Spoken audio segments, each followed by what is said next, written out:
You just finished reading one of my favorite parts when she makes Jason cry with the pencils. Like, I was like, revenge, yes, that jerk. But I love that she has that fight in her. I also love that she and Lupe made up. They're good friends, and I would hate to see that friendship go down. For this long weekend, we're gonna read all the way up to chapter 50.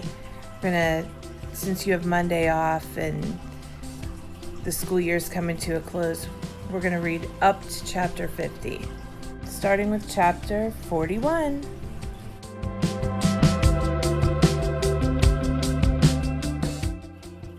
Chapter 41.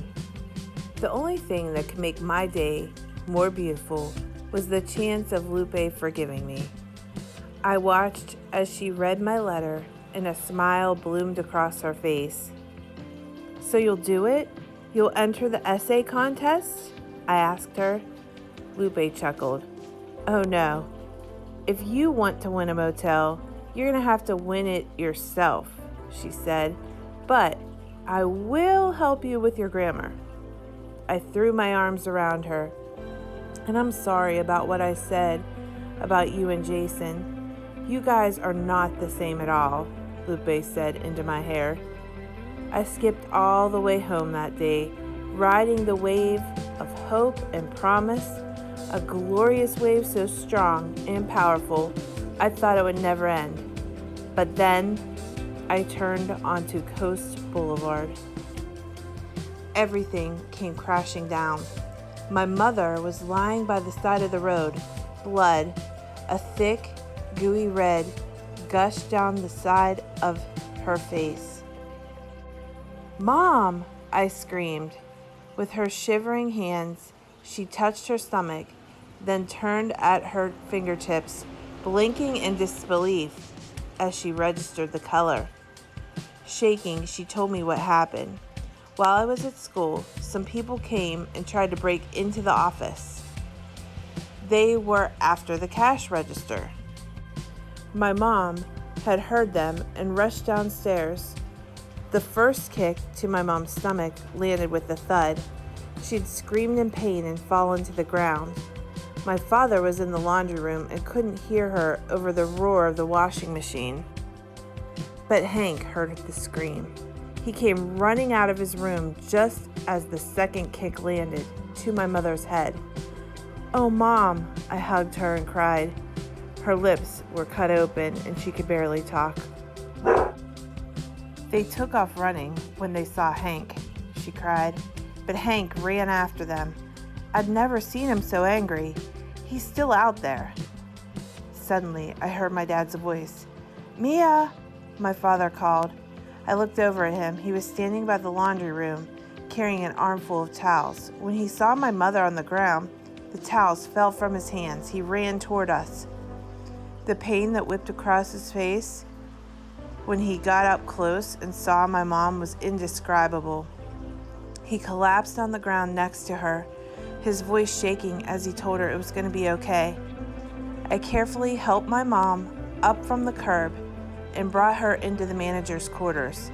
We got her into bed, where I put an ice pack on her head and a hot water bottle over her tummy. The wound had turned deep purple.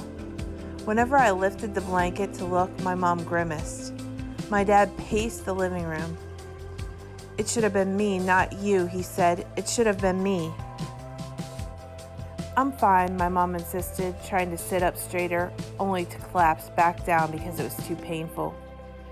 We have to take her to the hospital, I said to my dad. No, my mom said, coughing. We don't have any insurance. Going to the hospital will kill us. My dad plunged his head into his hands. I realized he was crying. How did we get here? He muttered over and over again. How did we get here? I walked over to my mom and retrieved my Ziploc bag of tips. I have some money, I said. My parents were so busy crying and coughing, they didn't even hear me. You guys, I have some money, I yelled. My father drove as quickly as he could. "Hang on," he said. "We're almost there." I sat in the back, clutching my Ziploc bag full of money with one hand and holding my mother with the other. The doctor in the ER saw my mom right away. He was a white guy and seemed really concerned. He asked my mom whether she was dizzy. She said no. He asked my mom whether she remembered blacking out when she hit the ground. She said maybe. She wasn't sure. He asked her to describe the pain on the scale of 1 to 10. I thought for sure she would say 10 or even 11 from the way she kept grinding her teeth and wincing every time she moved, but she insisted it was more like a 7. They took her in for an x-ray. My dad and I waited outside because they said it wasn't a good idea for kids to be in the x-ray room. When at last the doctor reappeared, he had good news. None of Mom's bones were broken.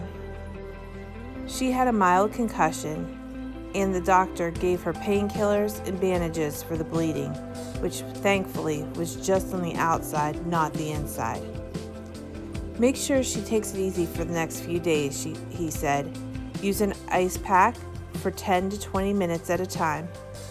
Gradually the swelling will go down, and so will the bruising. No work, no gym." My dad laughed out loud when he said gym. I guess the idea of my mom, or any of us, going to the gym was pretty funny. My dad promised she wouldn't and thanked the doc. His smile faded when the doctor gave him the bill. I peeked around my arm and read the paper too. The total came out to $5,800. My dad gripped the counter to keep from falling. I thought he was going to have a concussion. Frantically, he explained to the nurses in his broken English that we didn't have any insurance. "No insurance?" the doctors asked exasperatedly. "How could you have no insurance?" The nurses stared long and hard at us, these alien, insurance-less creatures. They told us to wait while they got their supervisor. 10 minutes later, the supervisor appeared. He was another white guy, stern-looking, about 40 years old. As we explained our insurance-less situation to him, he looked like he had about as much empathy as a Lego. He asked us to fill out a bunch of special forms for low-income people. "We'll only waive the hospital bills if you make less than the federal poverty income guideline for a family of 3, he said. We started filling out the forms. Since my parents made about $750 a month, that came out to $9,000 a year. The poverty line for a family our size was $11,890, so we were well below the poverty line.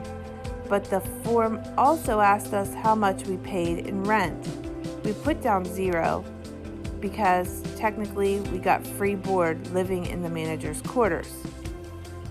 The supervisor looked at that and started shaking his head. "Free rent? I'm sorry, but I don't think you qualify," he said. "What do you mean?" my mom asked. "You can't get free rent and free health care," he said, crossing his arms. "But we're dirt poor," I said. "It says so right here." I held up the poverty chart on the form he gave us. There it was, clear as day, how categorically poor we were. He took a long look at us. "I bet you guys aren't even citizens." We looked at the floor. "No. Didn't think so. You'll have to take it up with billing and collections. They'll decide whether you qualify for full waiver or not, but I doubt it," he said. "Until then, the most I can give you is 40% discount, so you'll still need to pay." He pulled out a calculator, started crunching the numbers. $3,480, he announced. At this point, my mom started crying. She let a sob out so thunderous, I wondered if my cousins in China could hear her. I'd never seen her cry like that before, not even when she was lying on the side of the street. The doctor, who had been examining her, ran over to see what was wrong. When I explained the situation to him, he turned angrily to the hospital supervisor. "You want to charge these poor people $3,480?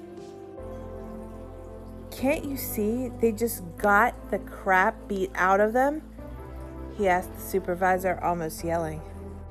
The supervisor looked sheepish, but insisted on having a word with the doctor in private.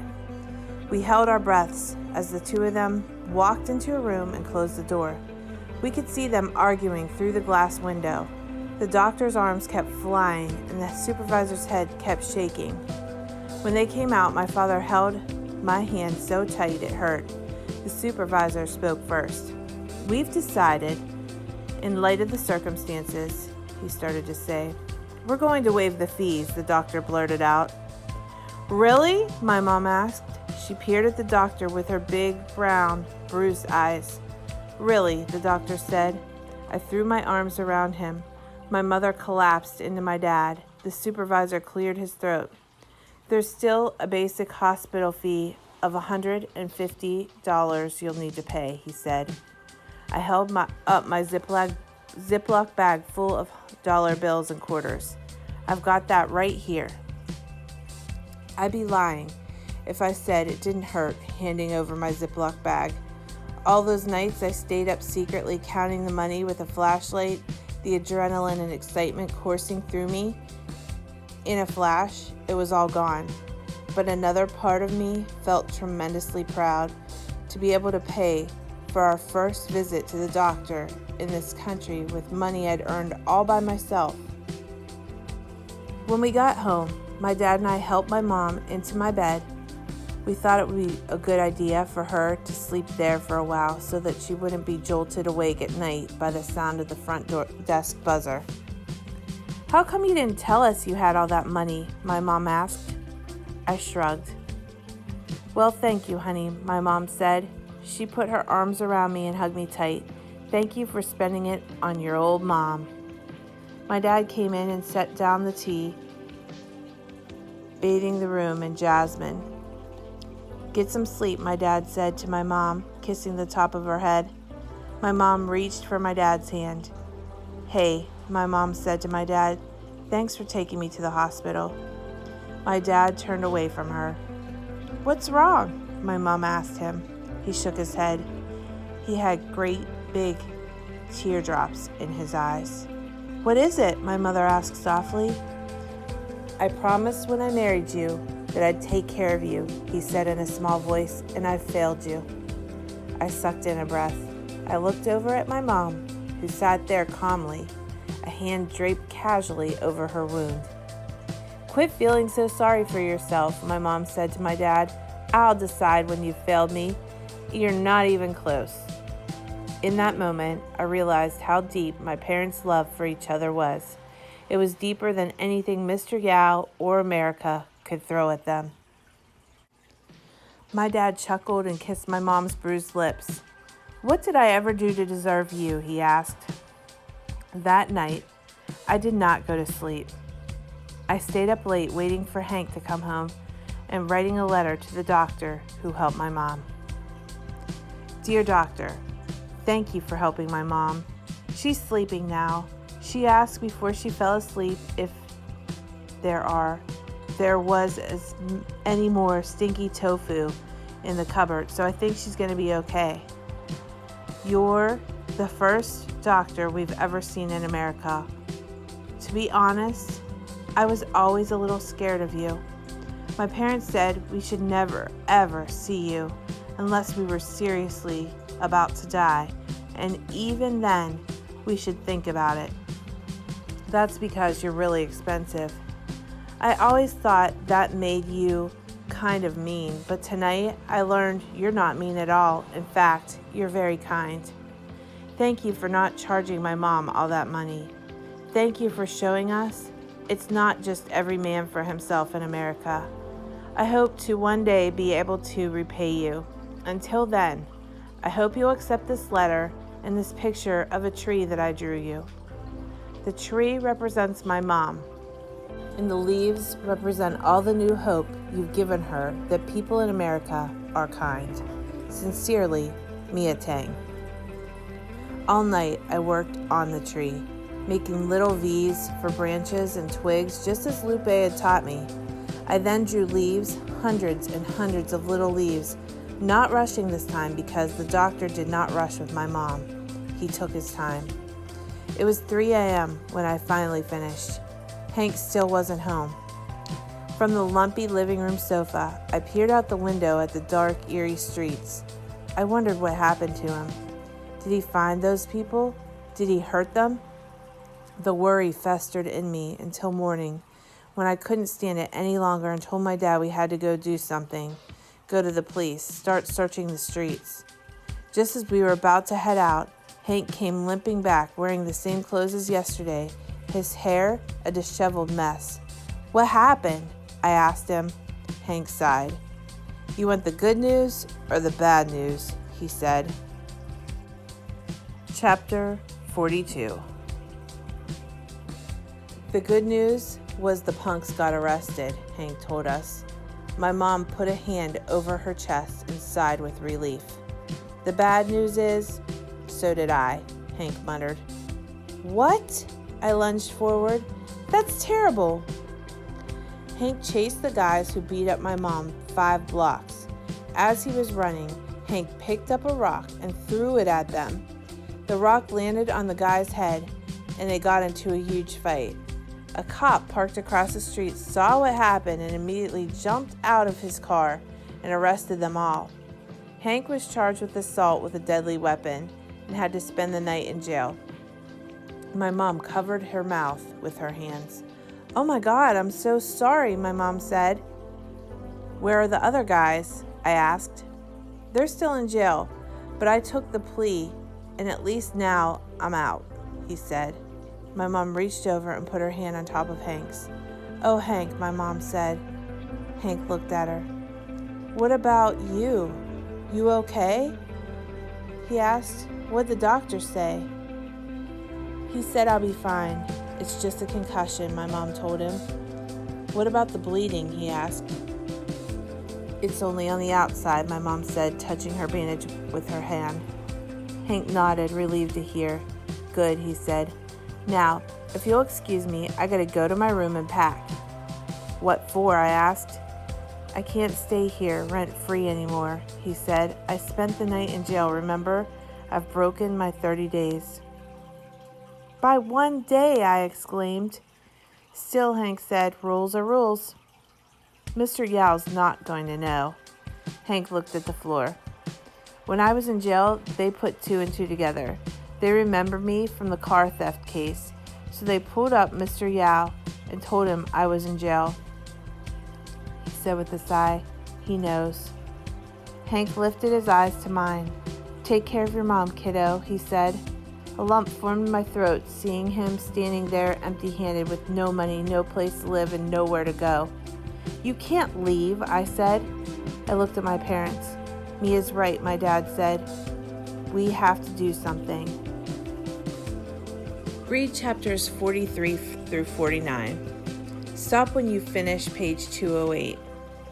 There's no discussion board since we have so much reading to do over this long weekend. Talk to you soon.